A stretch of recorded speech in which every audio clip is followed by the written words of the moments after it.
বেহায়াপনার একটা লিমিট থাকা উচিত।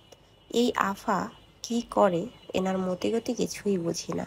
এই আফা একবার হাসে, একবার কান্দে, তো একবার নাচে। আচ্ছা আপনারাই বলেন তো, আমার মতিগতি বুঝার কি আছে? আমার যখন মন ভালো থাকে তখন আমি নাচবো, গাইবো, হাসবো, খুনসুটি করব, দুষ্টামি করব, এটাই তো স্বাভাবিক, তাই না? আর যখন মন খারাপ থাকে তখন মানুষ ইচ্ছে করেই স্যাড গান শুনে স্যাড মুড হয়ে যায়, মুভমেন্ট স্যাড স্যাড থাকে, চোখে পানি আসে।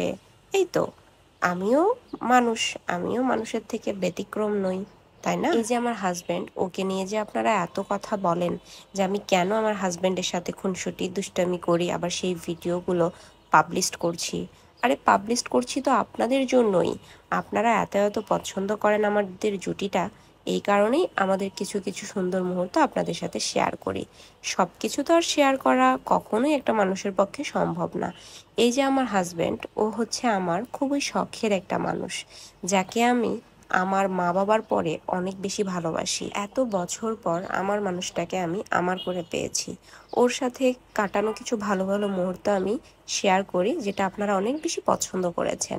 এই যে এখানেই ওর কপালে হাত দিয়ে বলছিলাম, দেখো তোমার কপাল কত বড়, এই 6 আঙ্গুল কপালে, মানুষের হয় 4 আঙ্গুল কপাল, তোমার 6 আঙ্গুল কপাল। এই 6 আঙ্গুল কপালে শুধু আমি আছি, একমাত্র আমি আছি। এই সব মানে দুষ্টামি ফেজলামো করছিলাম আর একটু ক্যামেরার ভিতরে ক্যাপচার করছিলাম ভিডিও। আমি ভাই কোনো জমিদার ঘরের মেয়ে না যে আমি আলিশান লাইফ, আজকে এখানে কালকে ওখানে যাচ্ছি ঘুরতে, সেগুলো আপনাদের সাথে শেয়ার করব। এরকম লাইফস্টাইল আমার না। আমি খুবই সাধারণ সাদামাটা একটা আমার জীবন, যা তাই আপনাদের কাছে উপস্থাপন করি। আমার আর্টিফিশিয়ালি কিছুই নেই। সো আমার হাজব্যান্ড আর আমার জুটিটা আপনারা অনেকেই পছন্দ করেছেন আর অনেক দোয়া করেছেন। আপনাদের জন্য আমি দোয়া করি আপনারা সবাই ভালো থাকবেন আর আমাদের জন্য বেশি বেশি করে দোয়া করবেন, কোনো বদনজর যেন আমাদের না লাগে। সো হ্যালো এভরিওয়ান, আসসালামু আলাইকুম, welcome to my page a little craziness. আজকে অনেক দিন, প্রায় 1 মাস পর তোমাদের জন্য ছোট্ট একটা ব্লগ নিয়ে চলে আসলাম। আজকে বের হয়েছিলাম মূলত বাজার করার জন্য, কাঁচা বাজার করার জন্য, আর আমার বিড়ালের মুরগি নেওয়ার জন্য। যদিও এখন আমার লাইফস্টাইল অনেক চেঞ্জ হয়ে গেছে। আগে আমি প্রায় 2-1 দিন পর পরই বাসা থেকে বের হইতাম, কোনো কাজ না থাকলেও হাঁটতে বের হইতাম। আর এখন আমি 10 দিন পর 15 দিন পর বাসা থেকে বের হই, মানে উপর থেকে নিচে নামি। তাও আজকেও বের হতে চাচ্ছিলাম না, আপনাদের ভাইয়া জোর করে বের করলো, চলো যাই একটু হেঁটে আসি। আমার টুকিটাকি যা লাগে সবসময়ের জন্য ওই কিনে নিয়ে আসে। আমি মানে সহজে বের হই না, কেন জানি না এখন বাসা থেকে বের হইতে একদমই ভালো লাগে না। হয়তো পরিস্থিতি দিন দিন আমাকে চেঞ্জ করে দিচ্ছে। আর মানুষ মাত্রই তো পরিবর্তনশীল, আজ নয় কাল মানুষকে পরিবর্তন হতেই হবে। সব সময় কারোর জীবন একভাবেই চলে না, তাই না?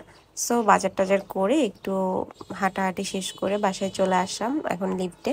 আর লিফট থেকে বের হয়ে যখনই আমরা আমাদের দরজার কাছে যাই তালা খুলতে, আমার মেয়ে কেমনে জানি টের পায়, আস্তে করে তালা খুললেও সে দৌড়ায়া চলে আসবে বাহিরে বের হওয়ার জন্য, সে এত পাগল হয়ে থাকে। অ্যান্ড সে মাশাআল্লাহ, আমার মেয়েটা দিন দিন অনেক বড় হয়ে যাচ্ছে। অ্যান্ড ও দেখতে পুরা মিষ্টি কুমড়ার মতো হয়ে যাচ্ছে। আসলে মিষ্টি কুমড়া বেশি খায় তো, ওর চিকেনের সাথে ওকে মিষ্টি কুমড়া না দিলে একদমই ও খেতে চায় না।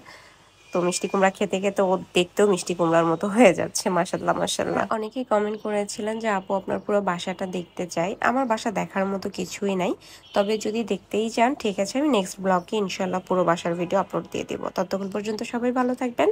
আজকে এখানে শেষ করছি, আল্লাহ হাফেজ।